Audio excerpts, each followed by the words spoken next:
Everybody, welcome to the latest edition of the interviews with games industry legends. And I am thrilled to have with us this morning Mr. Don Daglow. So, Don, if you'll permit me to talk about your distinguished career in a very succinct manner to kind of set the stage here. So, Don is a three-time Inc. 500 CEO, a pioneering game designer, and 2008 Technical Emmy Award recipient whose career spans the history of the games industry. His teams have shipped over $1 billion in products under his leadership. He advises game companies and software startups, coaching both new and experienced CEOs and teams facing the challenges of game development, team building, studio management, and change. His clients range from small startups to large international publishers, and he also advises the Strong Museum and serves as the volunteer president of the Academy of Interactive Arts and Sciences Foundation, which is the charitable wing of the Academy.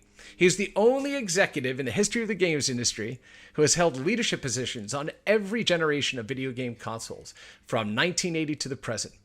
Among Don's amazing accomplishments is that he was one of the original founders of the Mattel Intellivision, is widely considered to be the father of the real-time strategy game, which I can't play those games. I don't have enough attention span for them, with his Utopia game on Intellivision.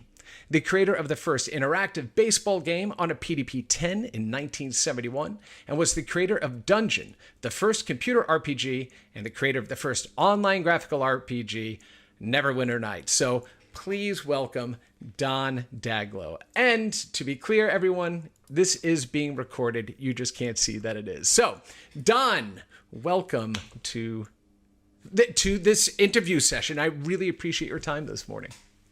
Chris, it's always great fun to talk with you, and I'm thrilled to have the chance to be part of this program. Awesome. Awesome. All right. And then, as I said, before we get started, you can see I'm wearing my Intellivision shirt. I made sure. I appreciate that. That was a very thoughtful gesture. So thank you very much. Well, I had to do it because, right above my head, I've got the Atari sign right in the basement. So, Oh, I'm sorry. I've got to go. I'll see. Equal time.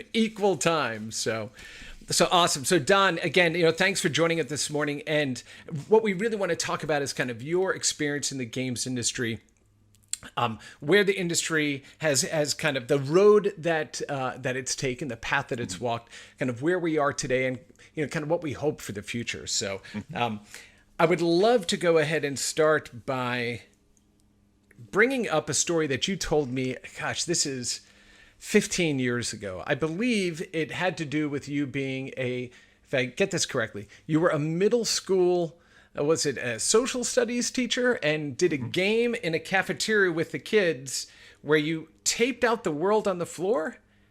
So maybe we want to start there with one of your first big scale interactive games in education.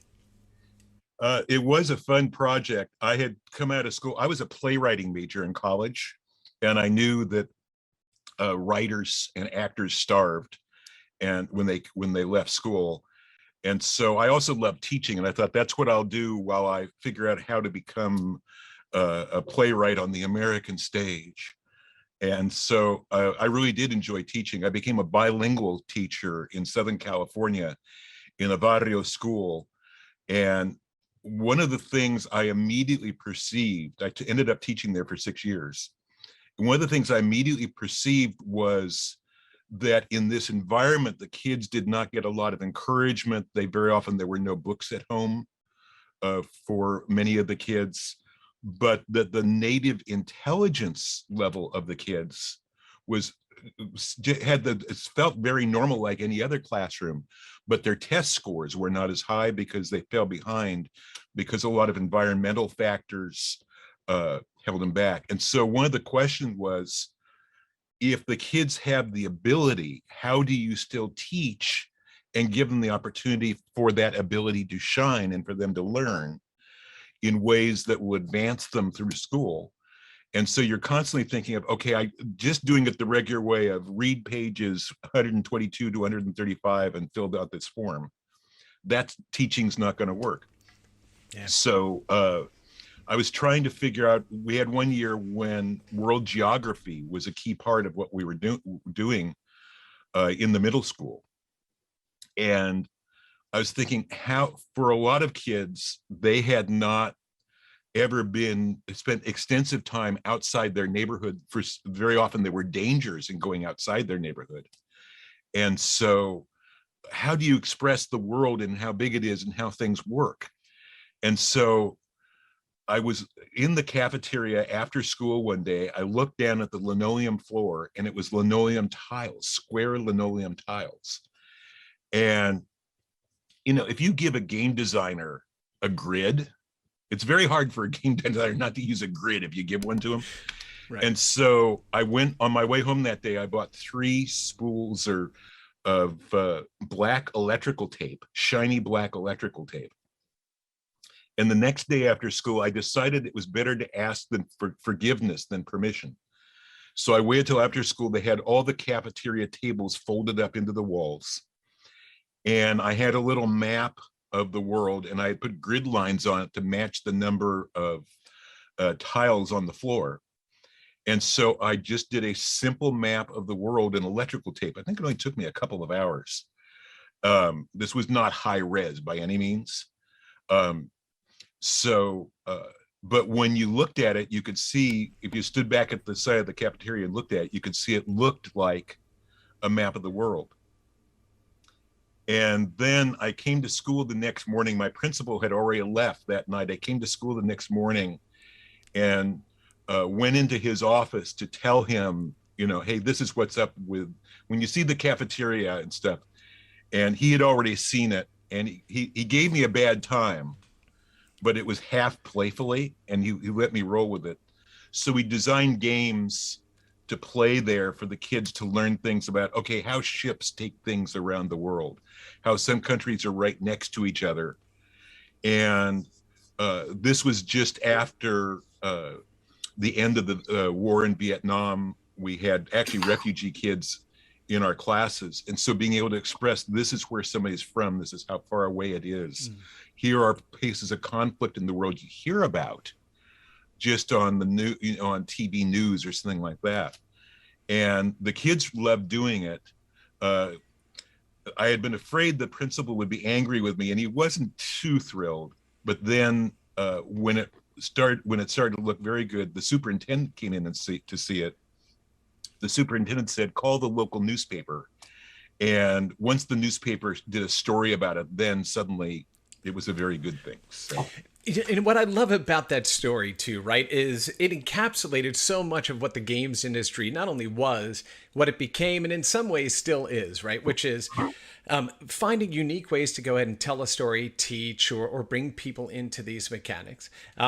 You typically do it by just doing it, and then you ask for forgiveness later. Don't ask for permission up front. The powers that be don't understand what you're doing and are resistant to it, and think, you know, it's a waste of time and why you're doing this, until their boss comes in, right? You start to get some positive press. Now all of a sudden everybody's behind it, and it's super big, right? So in that one story at the beginning of kind of your career as not only a game designer, but as a storyteller and a teacher, you know, it didn't matter that it was this one small example of the entire mechanics that the games industry, right, has to go ahead and work in, right? So I think that's fantastic. Now, was that prior to the work that you were doing on the earliest games, which you were a pioneer of? So, so that was prior to you doing baseball and Star Trek and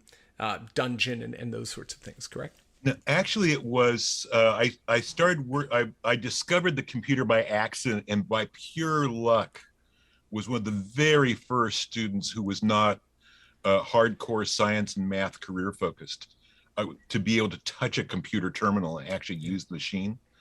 When we had mainframe computers in universities, access was very, very limited, because it was something used by the faculty for research and for their programs, and then the graduate students and the upper level students who were working, especially those who were working closely with professors, were the ones who had access, or people who had special programs where they had special computer needs. So liberal arts majors in the arts normally didn't have computer access. Right. And I went to Pomona College in Claremont, California. And a student and a professor there got a grant from the Sloan Foundation to put a computer terminal into a dorm of all places, where it could not be guarded, where anybody could sign up, anybody could learn to use the computer. They had students helping people who walked in learn how to use the computer. And the dorm it went into was my dorm. And this is one of these cases where year after year, time after time, I've been so fortunate to be in the right place at the right time. Mm-hmm. And so I just walked into my dorm one day, heard a very noisy terminal typing, went to look and see what it was. And they said, "Oh, would you like to come in and learn how to use the computer?" And that was 1971. And I almost immediately started taking Star Trek. There was a prior version of that Star Trek game, and I started modifying it into our own, what I thought was just our version for Claremont. Very soon after that, I did Ecolo, which was one of the earliest chatbots, and then did the baseball game. Those all were 71, 72. And then I had to slow down after that because otherwise my grades and therefore my scholarships were not going to be acceptable. But I continued to work on things. And so I was working on Dungeon at about the same time that I had the idea to do the game on the cafeteria floor. Now, Dungeon, one of the first real role-playing game. Were you a Dungeons and Dragons player? Did you kind of do that in school? I would imagine, given your background and your proclivity for storytelling, that D&D really spoke to you. It did. Again, another dangerous addiction.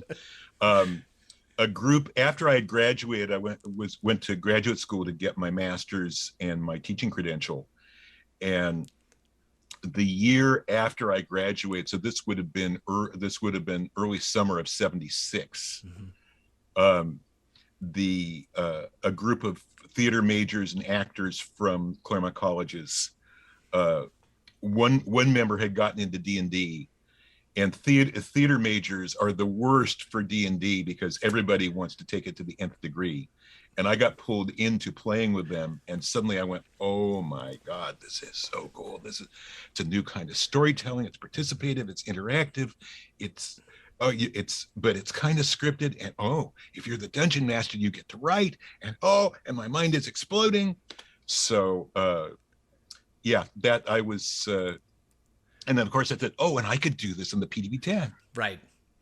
So you were able to match this new set of skills that you were learning, a new language, a new medium through which to tell stories that you wanted to tell.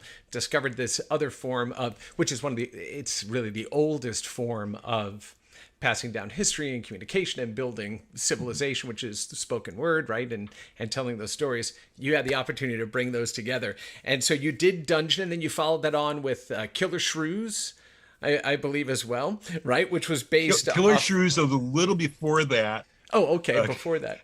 Killer Shrews, although it, both that and the cafeteria floor fed into Utopia, but Killer Shrews, there's an awful movie. Old horror movie called The Killer Shrews from about 1961. Watched it late at night in the dorm living room one night, and that would have been 72, 73. Mm-hmm. And I don't know, I lose track of which year. I have to look it up sometimes. And I thought, that would make a cool simulation. Okay, well, if the shrews ate other things on the island, how long will it last? And the people who have to make a dash for the dock to escape these gigantic, oversized, radiated killer shrews, when and what path could they take to make it to the dock? And so I probably didn't spend more than a couple of weekends on it, but it was something I remembered when I started thinking about Utopia. Amazing. All right, so we're in this very early stage of the video game industry. The video game industry didn't even exist, right? Really at that time, 1972, we saw the first release of a home console, right, in the Odyssey, right, into the U.S. market. So video games just weren't. It was in the realm of, the military and in university kind of labs, but you saw the opportunity to use it as a storytelling medium. So you're teaching kids using gameplay. You're using this brand new computer environment to tell these stories, and then you joined this small little company called Mattel, right back in the 1970s, I imagine, or early 1980s.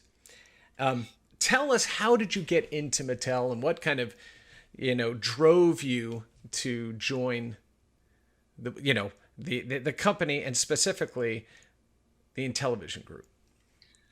Well, two things had happened. Number one, I'd gotten promoted inside the school district to be an assistant superintendent. Completely new world for me. And just a few months later, changes in the area was producing a lot of pressure on the school board. They were building tract homes everywhere. When I started teaching there had been orange groves you could see from outside the schoolyard, which tells you how long ago this is in Southern California. And all those orange groves, and there were some vineyards and so on, those all turned into tract homes, and it changed the nature of what people wanted from their school board, and it suddenly became very political. And my boss was a very, very dedicated old school educator who wanted to focus on education, not politics. And so it was becoming very unpleasant as they attacked him. And I was driving home one night going, what am I going to do here? This is not good. If he gets fired, whether, do I go back to the classroom? What happens? And I was listening to the radio, and a commercial came on, and a voice said, "Are you excited about the modern world of video games?" And I always like to joke telling the story, because I was driving a convertible, and I was like, I didn't know whether to look at the radio or look up to God speaking to me, because it was that kind of a voice. "Would you like to shape the future of this exciting new form of entertainment?" And it's kind of like, yes, God, I would. I need help right now, God. And and it's, oh, well, then you want to call Mattel Electronics at 213-978-JOBS. 213-978-JOBS. The fact that number is stuck in your brain pan is fantastic. But please continue. Voice of God, you need to make video games. Go. And it's, when a number changes your life, because I had just been doing this as a hobby. Most of the time I was doing it, there was no games industry. I just did it because I loved it. And there's a small cadre of people who played your games. Later, the games escaped to other computer centers around the country, which I had no idea was going to happen. And then suddenly it's this. So I call 213-978-JOBS. And at first I said, I've been writing games for 9 years on computer. And at first they didn't. It was kind of like, Harry, can you believe what the things these people say to get a job? I got a live one, Harry. But then they realized I was telling the truth, and I got an interview, and just incredible good luck. I was hired as one of the 5 original in-house game design programmers for Mattel Intellivision. There had been a test market done before that, and they'd used an outside consultant firm for that. But when they said, yes, this is a long-term product, and they brought it in-house, I got to be there on day one. All right, so let's hit the stage real quickly. So Atari, right? Another storied company in the Valley there, right? Kind of put the very first widely adopted cartridge-based game console into market, right? The first was really the Fairchild Channel F, right? Which we do know. But the Atari VCS, which also was known as 2600, kind of became, it drew all of the focus, right, for home video games. So Mattel, like a lot of other companies, was seeing the opportunity here in the explosion. And you all set out to create something very different. What was it like when you joined the company, knowing that Atari's out there doing this? We have to build something that is, better, more expressive, more advanced. Tell us a bit about what it was like walking into that environment, what the feeling and the temperature was like in the group and the company at that time. It's funny because there were layers of emotion I remember very clearly. One was This can't be real. Don't wake up. Please let this be real. Don't pinch myself. Don't wake up. This couldn't possibly be true. I couldn't possibly be a professional game designer, a professional programmer, but I don't want to wake up. I so want it to be true. So that was layer number one for me. The next layer was, this was a good group of people. Our boss, Gabriel Baum, who was one of the original five, one of the finest managers I've ever worked for in my life, one of the great mentors in my life. And so I was incredibly fortunate to have Gabriel there. And the funny thing was, Gabriel was also bilingual because he'd worked in multiple countries in the world. And so, but he was English and is English. And so he speaks English with an English accent. He speaks Spanish with an Iberian Spanish accent. Well, I speak American English and I speak more of a Mexican Spanish.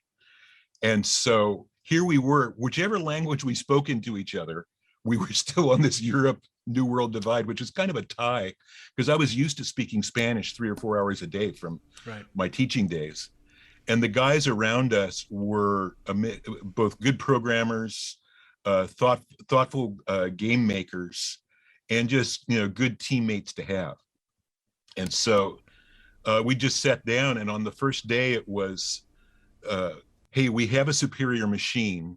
Obviously the television commercials of the era, every night you'd see dueling TV commercials from Intellivision and Atari, each saying, our games are better, we have stuff they don't have, buy our games, not their games.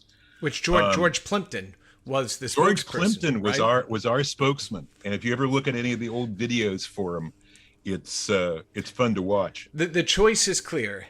In television, intelligent television, right? For the discerning video game superior. Clearly superior, right? And it was the first time, by the way, we also saw in the industry this kind of combative sort of advertising, right? Pitting one against the other to show, you know, technical superiority, right?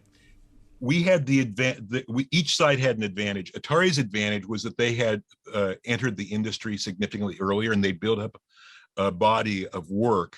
And there's some fabulous game designers in that original Atari group, many of whom went on to found Activision. Yeah, and a Magic, as well. Yeah, and a Magic. And we also had people from Intellivision engineering at a Magic. Mm-hmm. And the advantage we had was because our machine was 2 to 3 years newer, we were like a next gen step above Atari. Yeah. But back then we didn't know about gens because this was, you know, generation 0, generation 1 of commercial machines, exactly, depending on how you want to count it. And so we had much higher resolution. We had a lot of aids to building games. There were graphical effects we could do the Atari could not do, but they had that huge installed base of games. And because we had higher end, we actually had a 16-bit processor mixed in with 8 and 10-bit wide memory and instruction set spaces inside the machine. So as a more advanced machine, we could do a lot of things Atari couldn't do, but therefore we cost more.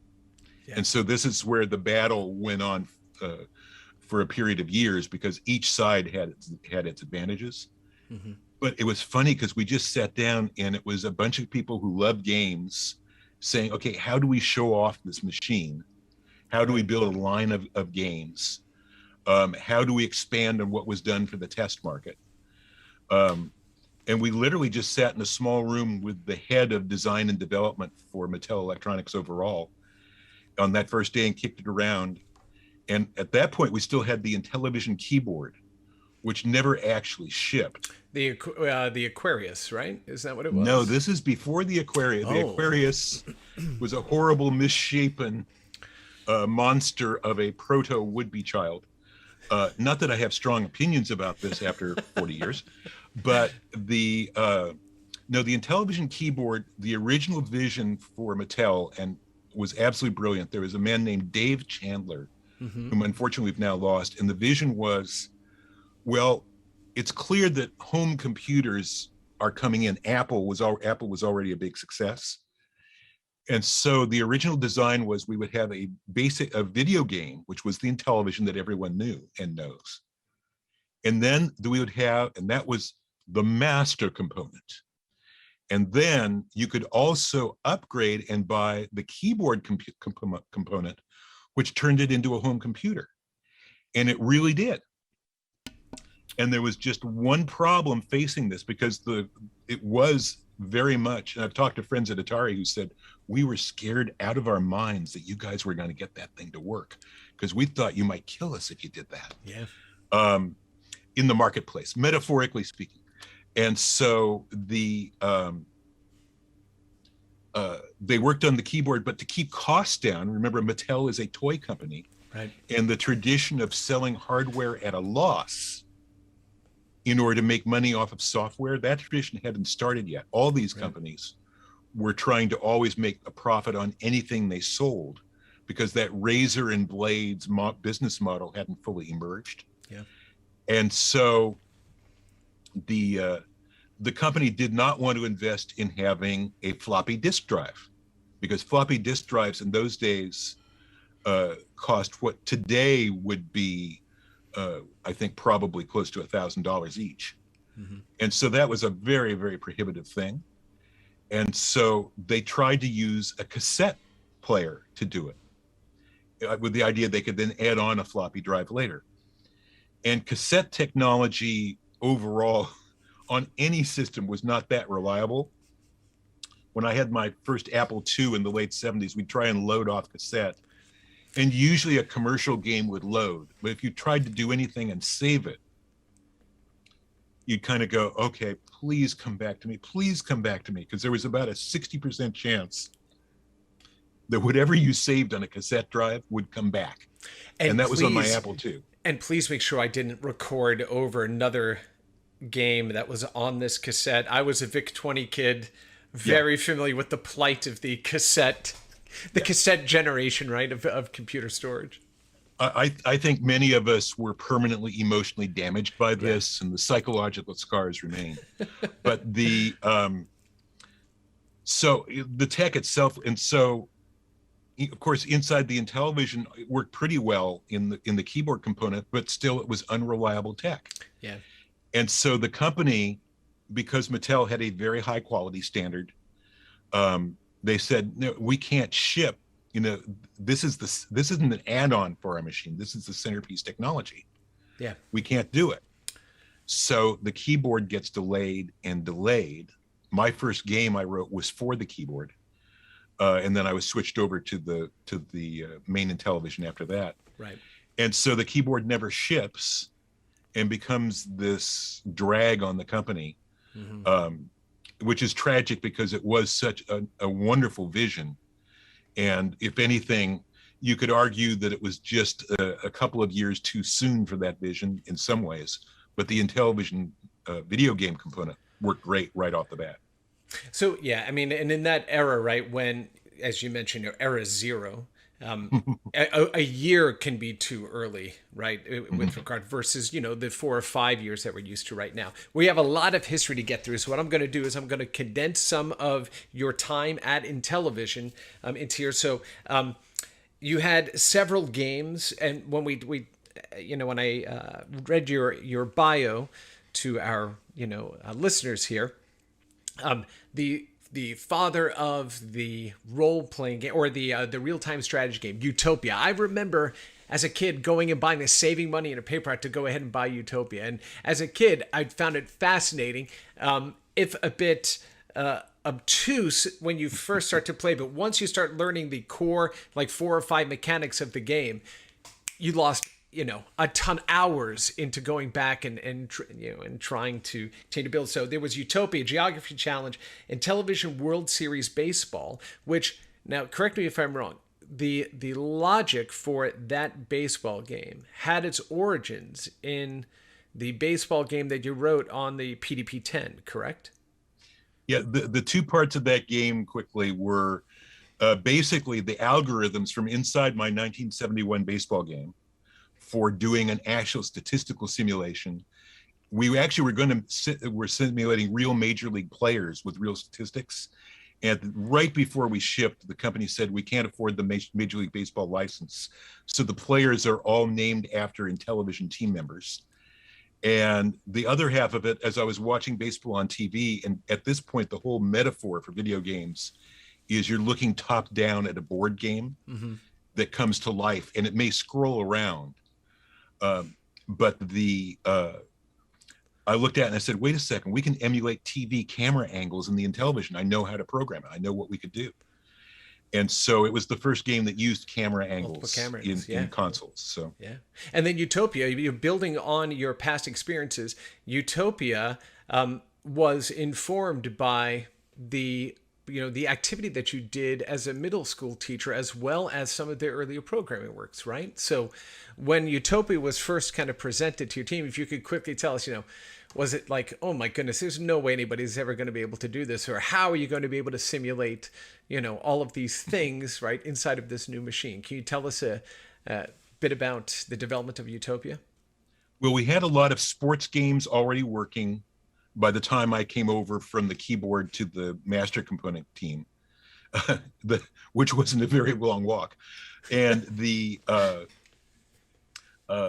had lots of action games, lots of sports games. So I was thinking about, okay, how do we balance the line? And thought about a strategy game. And of course, having taught this, I thought about, well, how about, something, I had seen a game that was text-based called Santa Paravia and Fiumaccio, which was one of a lot of sim games that were originally on mainframes and then went over to PCs. And I thought, well, we can make that graphical, that concept graphical. And I thought of the islands because I knew from Killer Shrews that one way to bound the world and keep the game simple was to have borders on it, so you had a limited play field. And I knew about different kinds of games you could do on the islands from my classroom activities. And so I pitched a game about keeping your people happy, in which you develop the islands with things by placing things. And then, and I didn't know if they'd accept it, but they approved it. And then as I developed it, it was turn-based, and there wasn't enough to do once you'd finished making your turn. So we started to add real-time strategy elements like taking fishing boats to catch fish, and then you had to avoid pirates, and you could sink the other player's fishing boat, and we went from there. Yeah, and in the tradition of drawing on the things that and past history and experiences, the best designers, right, in our industry, like, yourself, Shigeru Miyamoto, will really draw on those personal experiences and kind of bring them into this wonderful amalgam of thought and storytelling and environment that is a little bit personal, a little bit history, a little bit of work that was done before. All right, so you have these earlier games out the door. And then that the software development team actually grew into a group called the Blue Sky Rangers. Can you tell us, where does the name come from, and who were the key members of the Blue Sky Rangers? Well, where the name came from is there was we talked about having blue sky sessions, basically brainstorming, where we just all talk about new game ideas and kick stuff around. And in about 81 or 82, TV Guide asked if they could do an interview with our team. And Mattel said, yes, but you have to change the names of the game designers so that nobody else knows who they are, so they can't be recruited away by our competitors because of toy espionage. So a writer named Howard Polskin comes in, interviews us. In the resulting article, you can't, with the exception of Gabriel, who is very readily identifiable because he's English, you can't really tell who's who, which is very frustrating for all of us. Lots of stories behind that. Yeah. But he called us the Blue Sky Rangers in the article. And so that's where the name came from. Yeah, and one of the members, Keith Robinson, who we were on a panel together, at the launch of the Art of Video Games, talking about the history of this, right? One of the original, and he drove the Intellivision brand well beyond, its era, until unfortunately, he passed several years ago as well. But yeah, Blue Sky Rangers, I remember, the patch and kind of the logo for all of this, and worked on some games that were also very popular, like Tron Deadly Disc, Shark, Buzz Bombers, which a lot of people, I don't say a lot of people don't know it. I remember it very fondly. And then, of course, pinball. But this is kind of at the time that the Blue Sky Rangers were dubbed the Blue Sky Rangers by popular opinion and the press. We started to move into this era where the video game industry was kind of starting to see cracks in the foundation, right? Intellivision moved the industry forward, not only put kind of Atari back in their heels a little bit in terms of making sure that they created a follow-on system, but it also ignited ColecoVision to come into market. And then there was this massive glut of content that came into the market, and the industry suffered a collapse, right? And it wasn't because of E.T. and it wasn't because of Todd Fry's, version of Pac-Man. It really was just an oversaturation of content in the market. So you're now faced with, with kind of this insurmountable market conditions, and you decide to join another kind of small company called Electronic Arts back in '93. So tell us a bit about your time at Electronic Arts and what it was like during that era. Well, it grew out of the sheer panic of the fact the whole industry was collapsing for the very reasons you described. And literally, I was sitting in my office one day, and we were all feeling like just, if the video game business is done, what am I going to do with my life? Because this is what I think I was meant to do. Yeah. And a phone rang, and it was Trip Hawkins, the founder of EA. And so I ended up being recruited as a producer to go work for EA in its early days. Again, pure luck. And that was another environment which was just absolutely wide open, discussing things. How do we do things people haven't done before? How we do completely new kinds of things. EA now is known as a very big corporation with very carefully organized marketing and development and a lot of analysis. But back then, when I joined, it was about 45 people. There were 3 producers working on frontline products with 1 managing producer. And there was this tremendous emphasis on the new, the different, continue innovating, driving. And the other thing that for me as a producer was cool in some ways and difficult in others was that producers, our job was bring out the talent in the greatest designers in our industry, but we were not to design. Our job was to find them, sign them to EA. It was very much A&M Records founders were early investors in EA, and A&M Record producers were the ones who trained the producers of Electronic Arts, and we were trained in how the music business did things, which people might hear now and go, oh, that wouldn't have worked very well. And the actual thing is, I still use the things I learned, and I came in for the latter part of those sessions. I use the things I learned in that setting. I still use today, advising teams working on game projects. I still use that today. So it was actually brilliant, because the idea was find talent, develop talent, do what's going to be popular and sell and be cool tomorrow. Yeah. Don't just keep recreating yesterday. All those lessons absolutely apply to game development. The only tough part was that for the first couple of years, I couldn't design. I had to work with others to bring them out. And I love that, you brought up the kind of comparing to the record industry, because there were a lot of things that EA did that still resonate today in the industry. One of the things, of course, was they started ascribing the type of titles and positions for employees to that of other mediums, right? Of the movie industry and the music industry, those sorts of things. The EA games back in that era were designed like miniature albums, right? Where you could open it up and have liner notes in there, and it would have artist descriptions and all these other pieces of that. And so they really kind of took advantage of what was happening in the market, creating more, again, aspirational sort of titles and making it really sexy for people on the outside going, well, what is a producer? What is a director? Why does this person have their name right on the jacket of this record, right? Which wasn't a record at all, sort of thing. So tell us a bit about some of the games that you were that you had worked on. I know I've got down here, I wrote a couple of notes, right? Adventure Construction Set, right? Of course, right? That was a big one for somebody like me who learned how to, bedroom code, but also wanted to design things. Lords of Conquest, another one. Ultimate Wizard, Super Boulder Dash. What was your favorite game that you worked on at EA during that era? It's hard to say. I mean, in some ways, there's different angles. One would be Earl Weaver Baseball, working with Eddie Dombrower. Eddie and I worked together on the Intellivision World Series baseball game, and we're close friends and always have worked together seamlessly. Eddie's a brilliant guy. So in some ways, Adventure Construction Set with Stuart Smith. I brought my experience from Dungeon to that. Stuart was, in the very earliest days of games, one of the leading adventure game designers.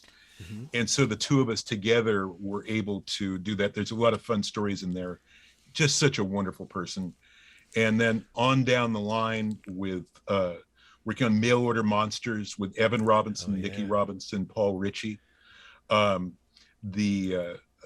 Just so many of them there that I just again, incredibly fortunate because the focus was on talent.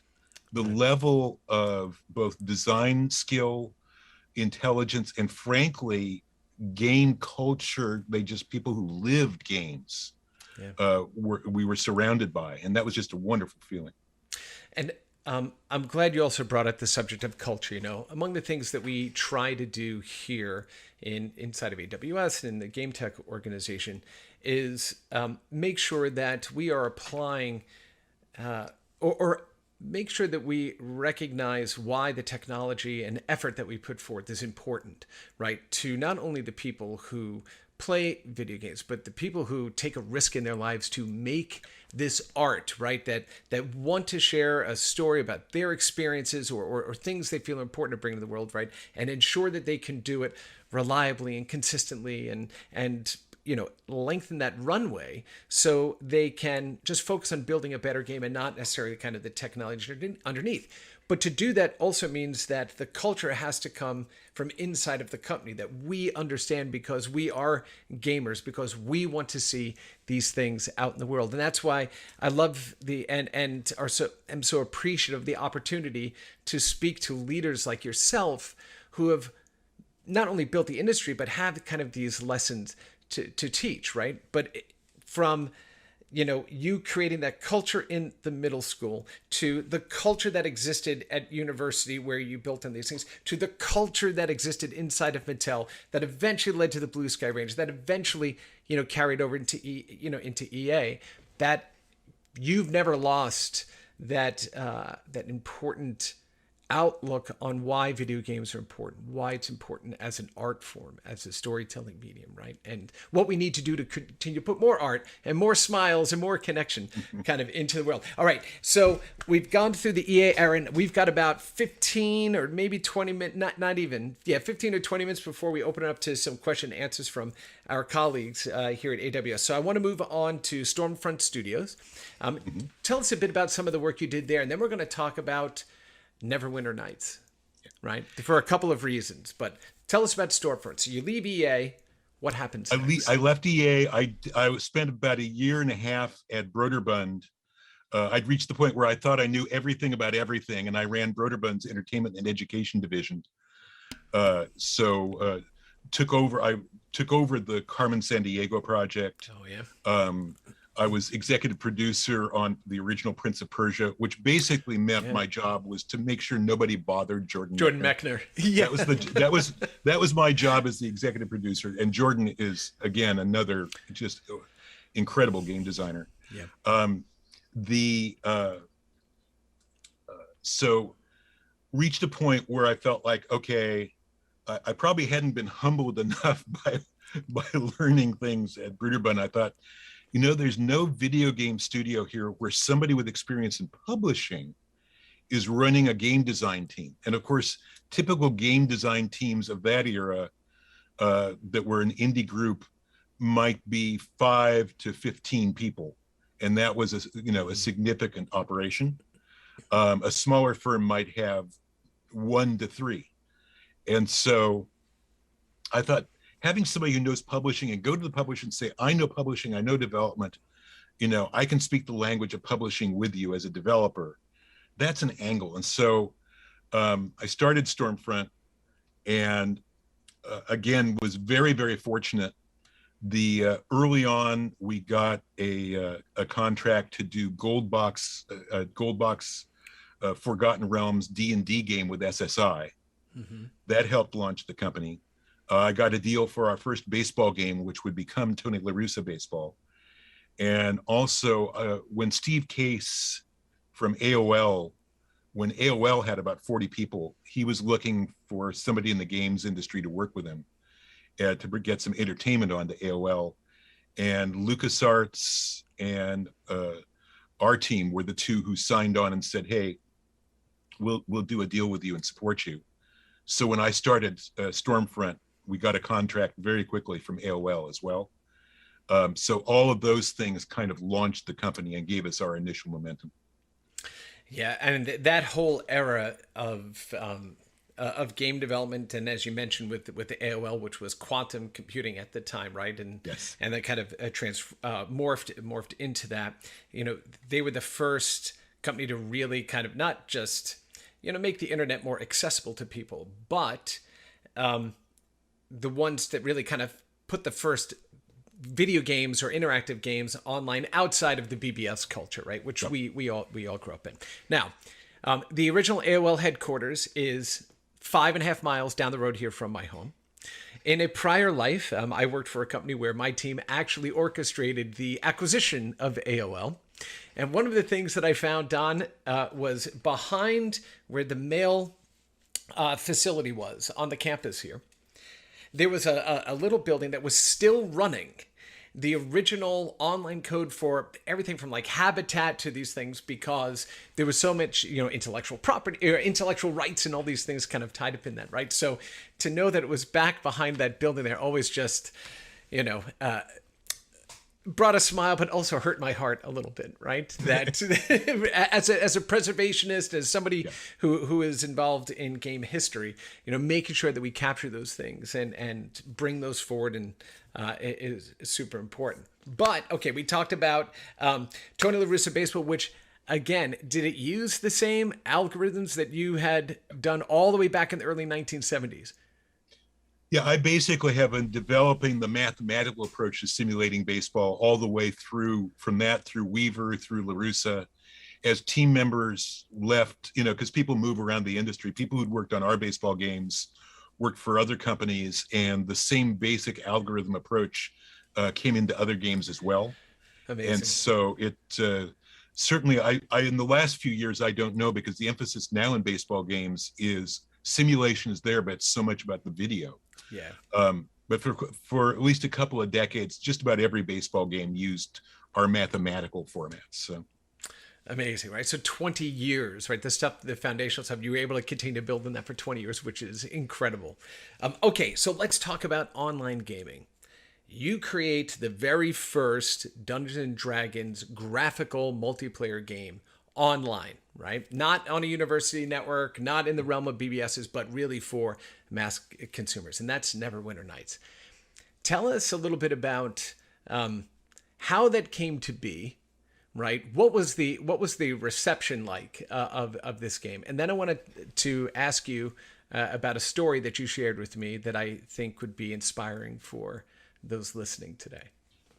So we were working on Dungeons and Dragons games with SSI. And we were also working on games with AOL. We had produced their first very primitive graphical game as an experiment, and then moving forward from there, we were doing text-based games for AOL, because of course I knew how to do text-based games from the mainframes. And I kind of woke up one morning and thought, oh, wait a second. I know how to put these together. We could put D&D with we could. Everybody was trying to get out of text MUDs. The idea was to do a graphical game, and nobody had shipped one. And so I think, wait, I know how we could do this. Again, it was like the Intellivision in baseball. Once you've been coding in different things, or once you've been involved in the design of different things, you figure out how to combine them and put them together. And so so I talked to the team and kind of validated that we thought we could do it. Called Chuck Krogel at SSI, and he was open to the idea.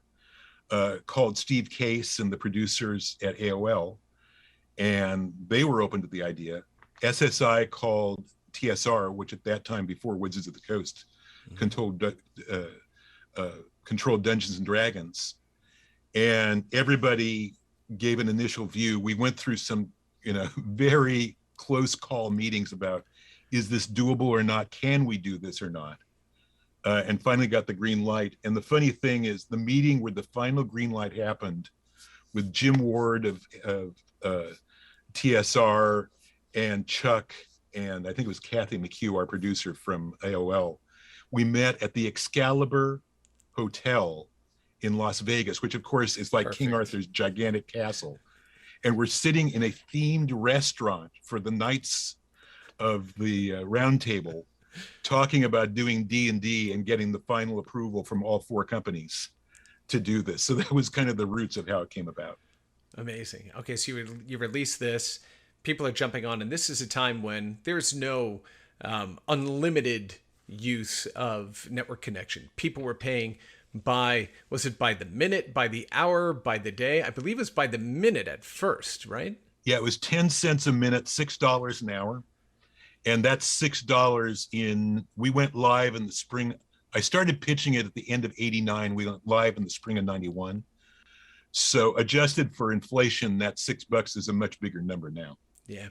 Yep, absolutely. And so this becomes a huge hit, not only for the Dungeons and Dragons property, validating the ability to deliver these kind of online games, but also becomes a huge moneymaker for AOL at the time, and it continued to expand there.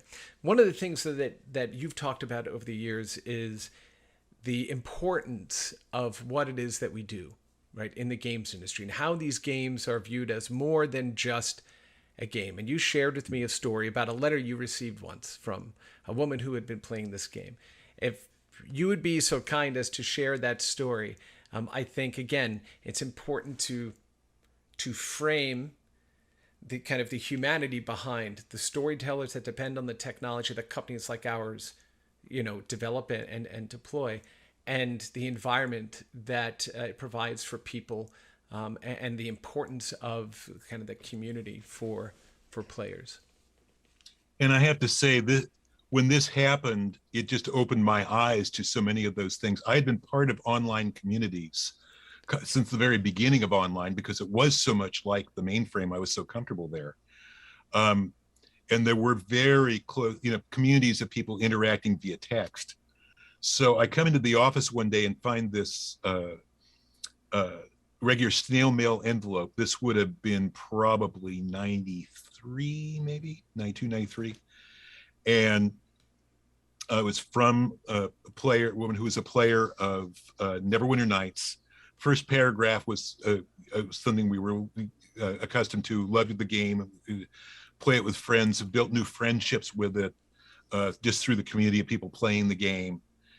And, wonderful letter. And then the second paragraph is, it's saying like, it's meant more to me because I was basically a prisoner in my own home.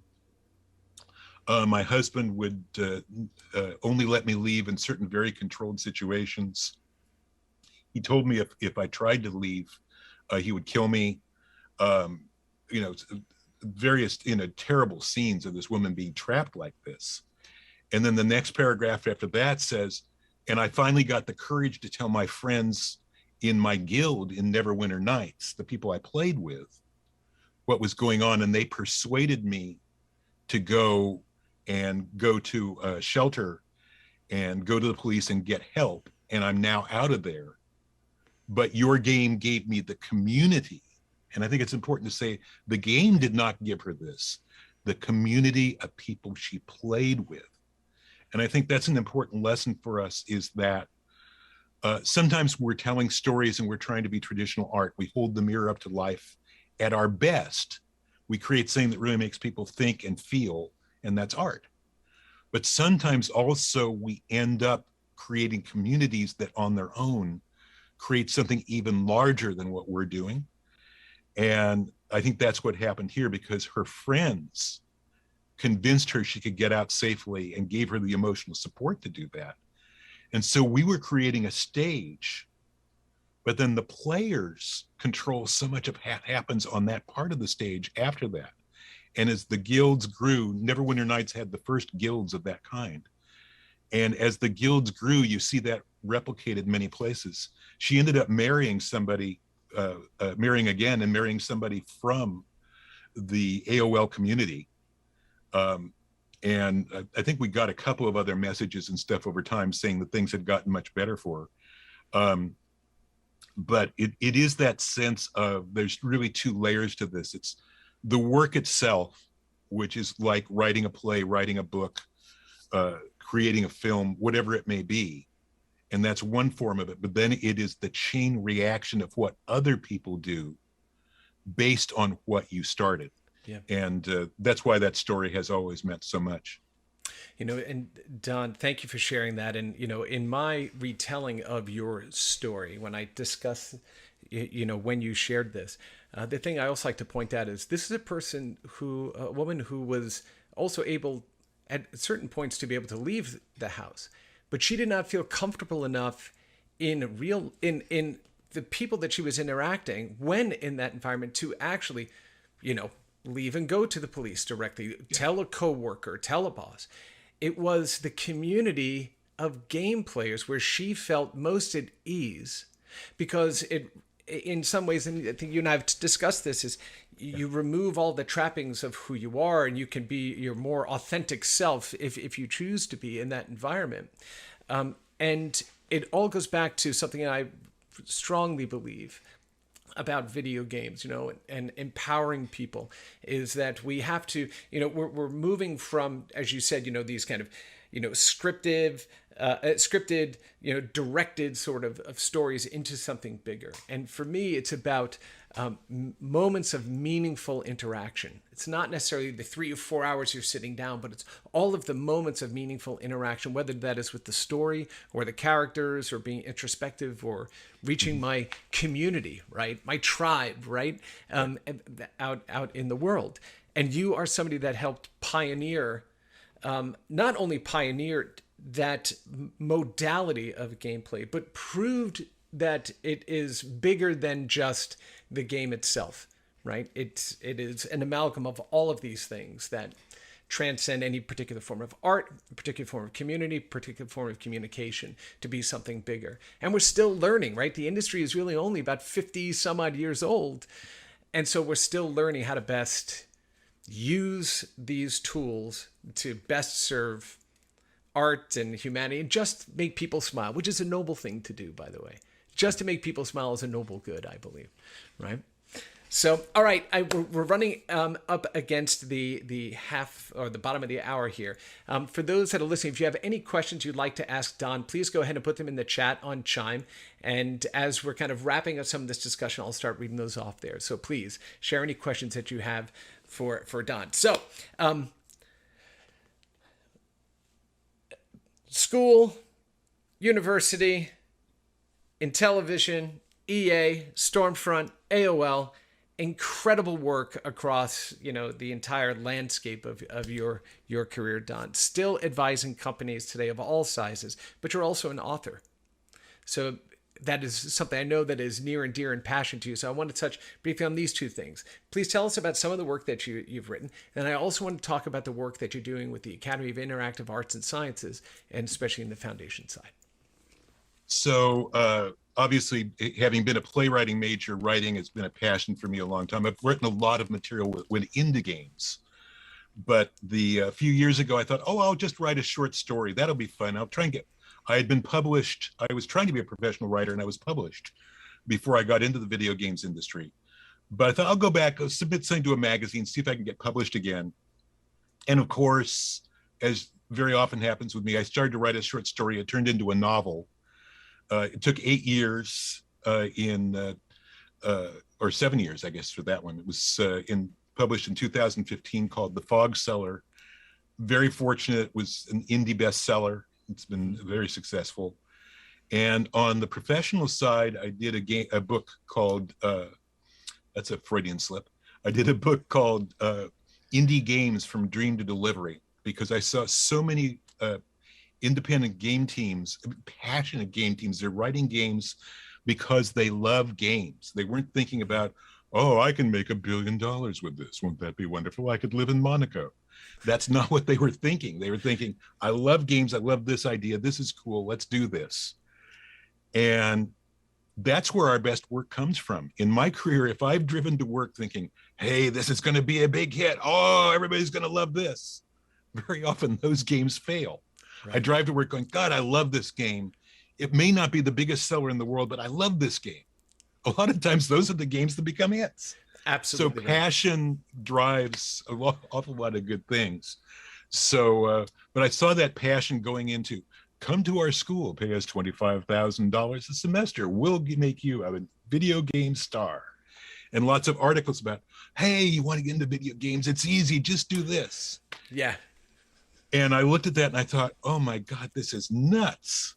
And fortunately, we've had wonderful programs grow up in many universities around the world that legitimately train game makers. But so I wrote the book to give people a path to, here's how inside the professional game environment, here are the real risks, here are the real rewards, the biggest reward of which is the joy of doing work we love and that others may love if we do our job well.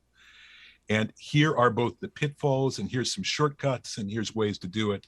And I do it through a series of questions, because if people answer the questions, they almost don't need the book, because just the process of answering the right questions sets you up to be much more likely to do a successful game. Oh, that's wonderful. I'll make sure that we list a link to that as a recommended read for, our colleagues here.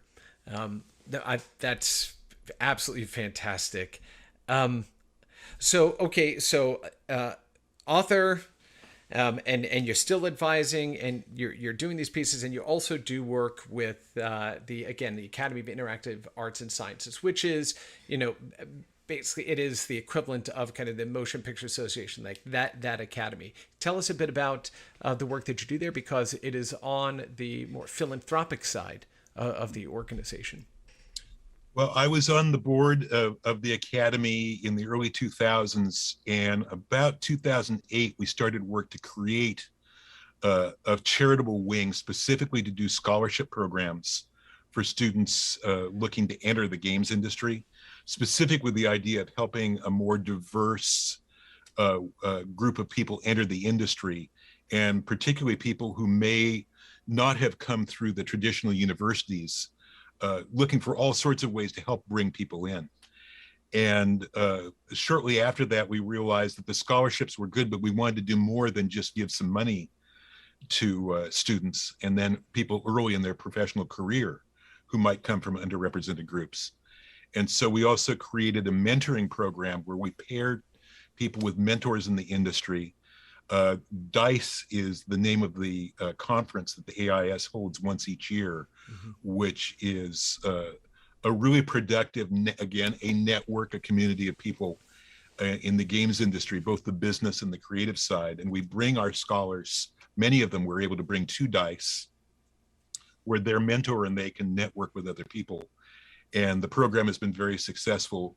A lot of credit goes to Megan Scavio, who is the president of the AIS, who has supported it and been really a creative and thoughtful leader. The board we've had since the very beginning of the foundation, Intel for their support for the program. And so it's been a labor of love, and the students we've been able to bring into the industry have done fabulous work. That is awesome work. And yes, I agree. Megan is an absolute rock star. I mean, she was one that really kind of helped drive the Game Developers Conference into, the massive powerhouse and important kind of conference that it is today. And now she's over working with the Academy, which I think is just, again, absolutely wonderful. So, all right, Don. So we are coming up to the last 25 minutes here, and a couple of questions are starting to come in, and then I'm going to ask you a question to direct towards our audience here. So the first one was Neverwinter Nights was amazing. What advice do you have for working with license holders? Has it changed a lot since? Are we able to go in and get 4 people together at the Excalibur, right, and strike a deal, or is it more complex today? Can you give us some advice? I think it is more complex because back then the video game business was viewed as a small side bet, and the toy marketing and other rights like that were seen as much bigger film rights for IP holders. And now, because the video game industry is so large and there's so much more money involved, way more lawyers, way more business people, way more layers of insulation. The thing that I would say, though, is it's always about relationships and community, and it's always about doing great work.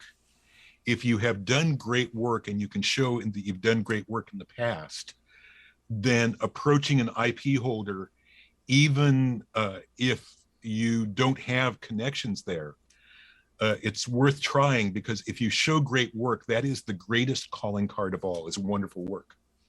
Yeah. And if you have games that are fun to play and have built communities and people love, that's what IP holders are looking for. So it's harder to just walk in and have a one-on-one meeting. At one point, I was able to license Star Wars simply by walking in to the Lucasfilm offices, meeting with a couple of people and getting the deal. That doesn't happen anymore. Right. But the principle of it, big companies go through the traditional big company way. But I think if you are a game maker, you should never shy away from approaching an IP holder if you can demonstrate that you will do great games with their IP. All right. So you mentioned Star Wars. You saw my ears perked up a little bit more. So basically tying on to that, what would you say is one of the properties that just got away from you, that you either didn't know that it was going to be as big as it was, or just one that you really wanted and couldn't get a hold of? Can you share a little bit of inside the ballpark, lessons there? I have to share it in very general terms, because Please. Even though it's an old story, there's still NDAs involved. But you got it. We were working with a publisher on a Simpsons game at one point, and some of this is documented. And our team loved that. I mean, the chance to do to start from scratch designing a Simpsons game. We made a tremendous commitment to pitching this. Our studio spent over $1 million just in the process of chasing this game, developing prototypes to show to the IP holder. We got a really strong positive response. Mark Groening loved it. People in Gracie Films really loved it. But there were other issues going on in the industry between various companies. Mm-hmm. And once you netted out all those other issues of relationships, the path we were on was with one set of partners, and that set of partners did not prevail. And it was very nice that people acknowledged our work and said, that they loved the work. It was other factors that meant we didn't get it. Yeah. But we didn't get that project, and the team dearly would have loved to have done it. I would have loved to have done it. So. Yeah, and I mean, as you pointed out, right, it still is about relationships. It is still about, putting your best effort forward. And sometimes it doesn't work out. And, I've had to coach teams in the past to say, you can be exactingly right, at this exact right moment in time. But if it's not in the right circumstances, it's not your fault. It's not the fault of those other companies. It is just the fault of the circumstance, right? And so it's important to not lose that passion to continue to try to move forward, right? And I think Yeah. one encouraging story I would tell too, because some of this is discouraging to people. A project I'm advising right now, where I'm an advising narrative designer, which really just means I get to be involved with the story team and so on in some very fun ways. Is a smaller company doing a huge licensed game. And I think I certainly think I hope it's going to be successful. All my instincts are that it's going to be successful. There's a lot of very unique content in it, but this is a company you would not normally think was big enough to have gotten this project, and yet they did.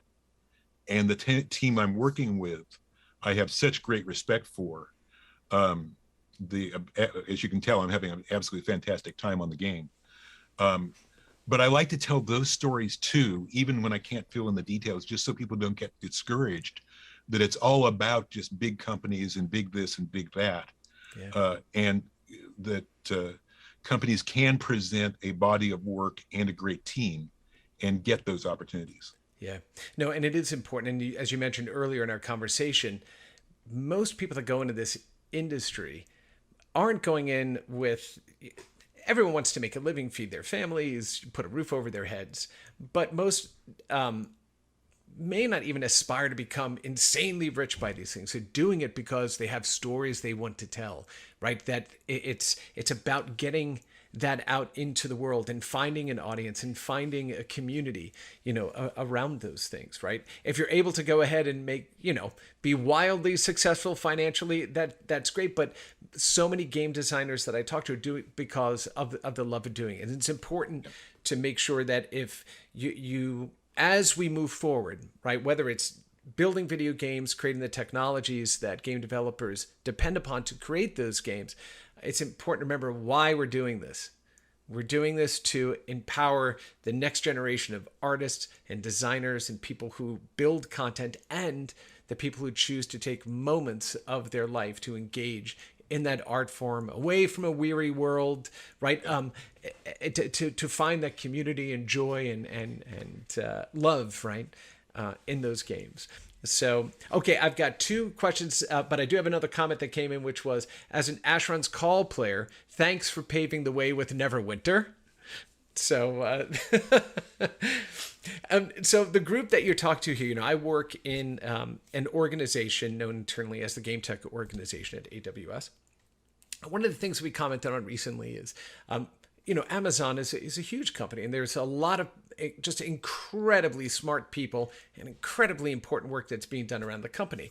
And the people within the organization that I sit in could choose to go to a whole variety of different places of the country, but they chose to focus on video games. They chose it because they're excited about it, they're passionate about it, but it's, a smaller group than some of these others. What would you tell, this group of scrappy, folks that are in here trying to apply the massive technology to the art of game development? How do we, what advice can you give us, given that you were part of these small groups at Mattel that grew up to create something big, right? Smaller groups at EA that grew up to create something big. What advice can you give us passionate folks that are excited about video games?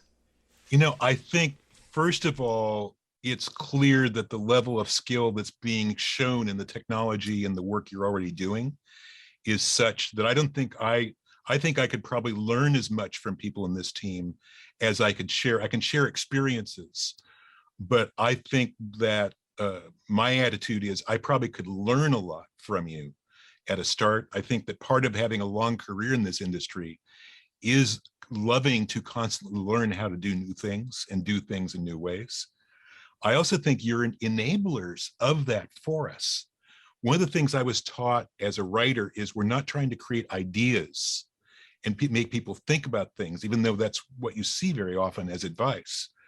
Because as my mentor as a writer taught me at college, he said, people think about something and 2 days later, they've forgotten what they were thinking about. But if you create emotion in people, which the best games do, and many different kinds of emotion, you don't have the option to forget emotion. Terrible experiences leave us with emotions we can't shake that are very negative. Formative experiences may leave us with fulfilling and deep emotion that make us think about our lives in different ways.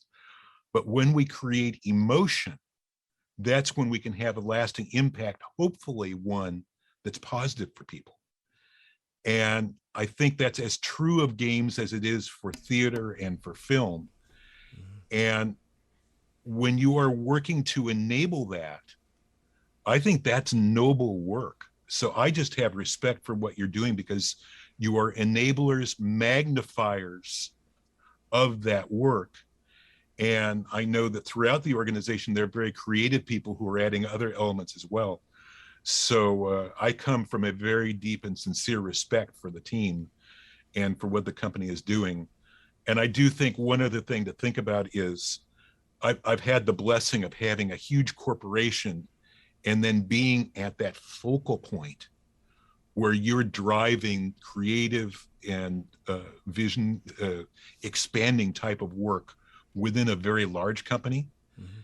It is incredibly cool, because the magnifying effect of the scope of the company can be so positive.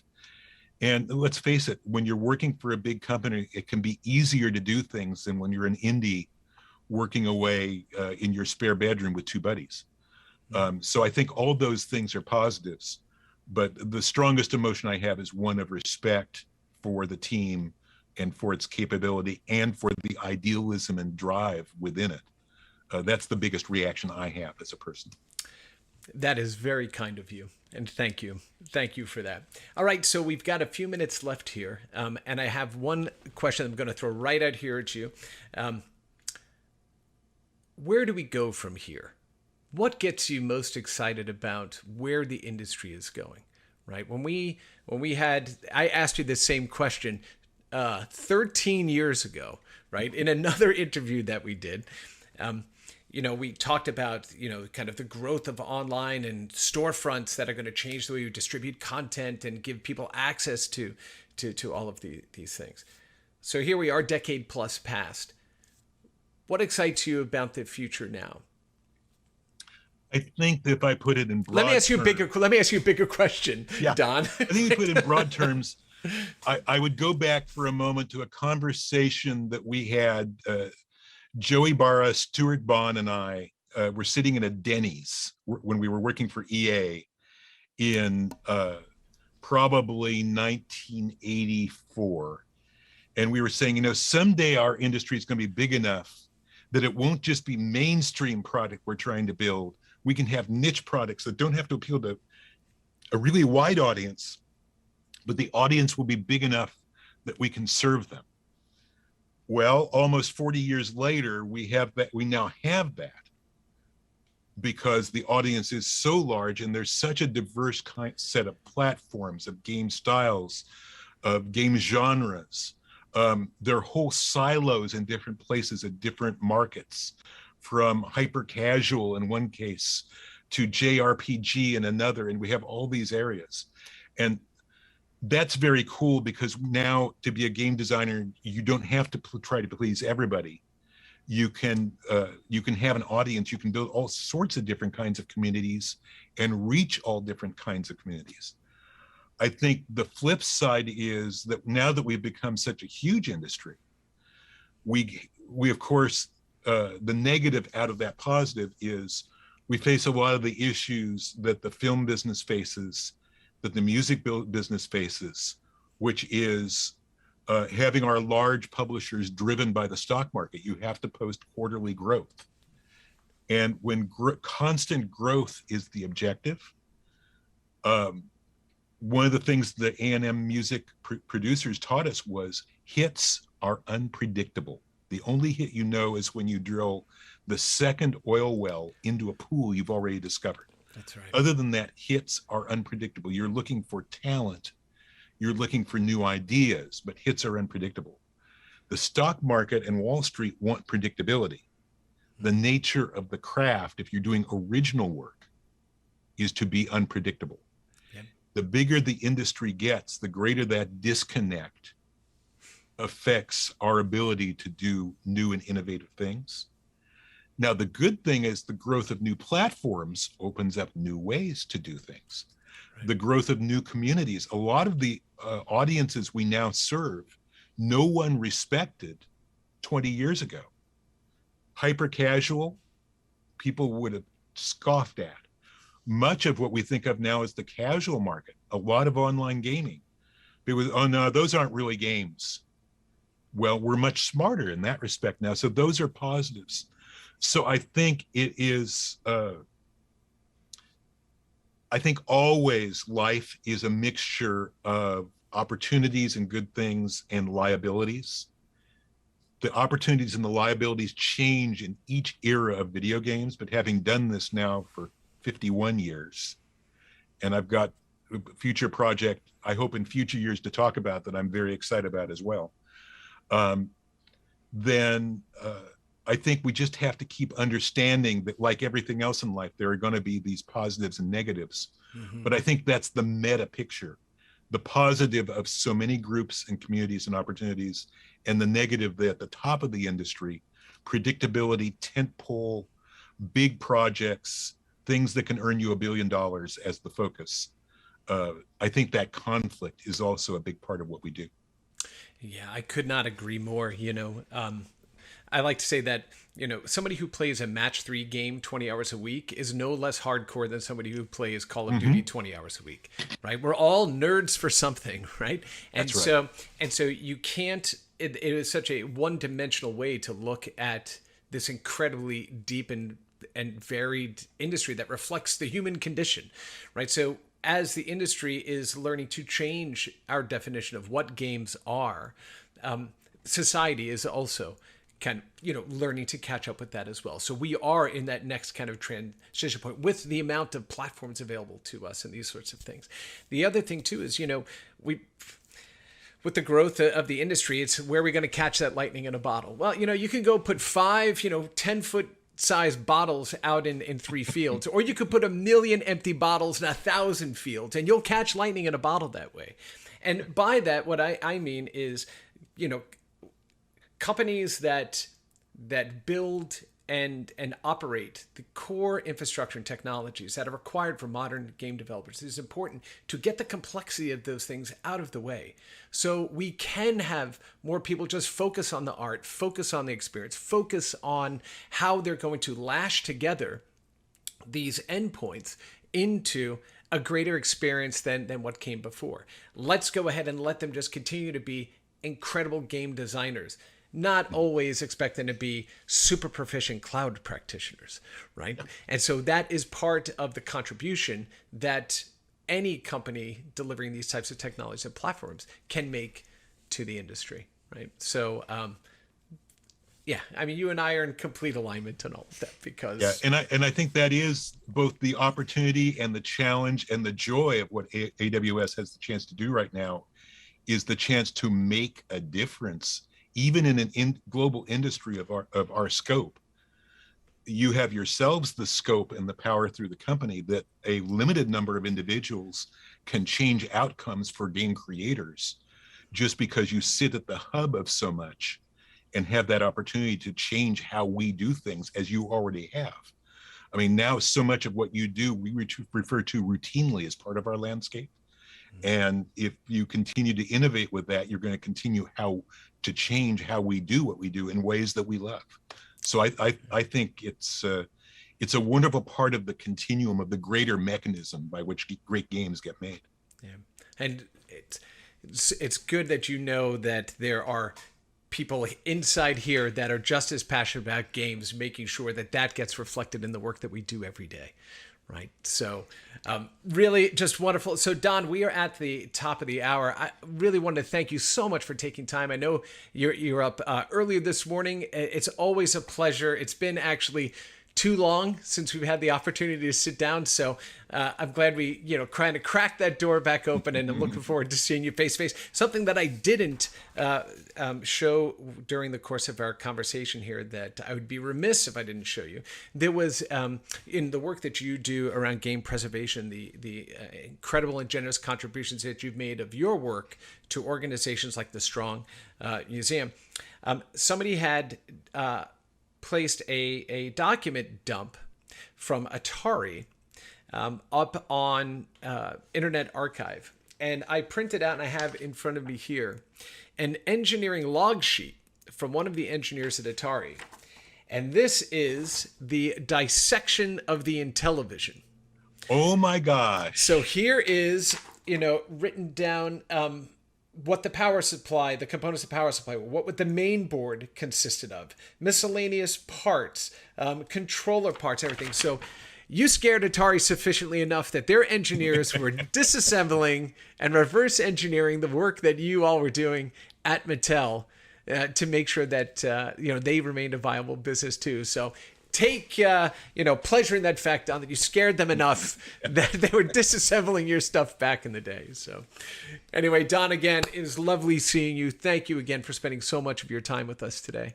Thank you for the honor of the invitation. Having the opportunity to talk with the team is something I really appreciate. As you can tell, I love talking games. So thank you so much for inviting me. Our pleasure. We'll talk soon. Take care, Don.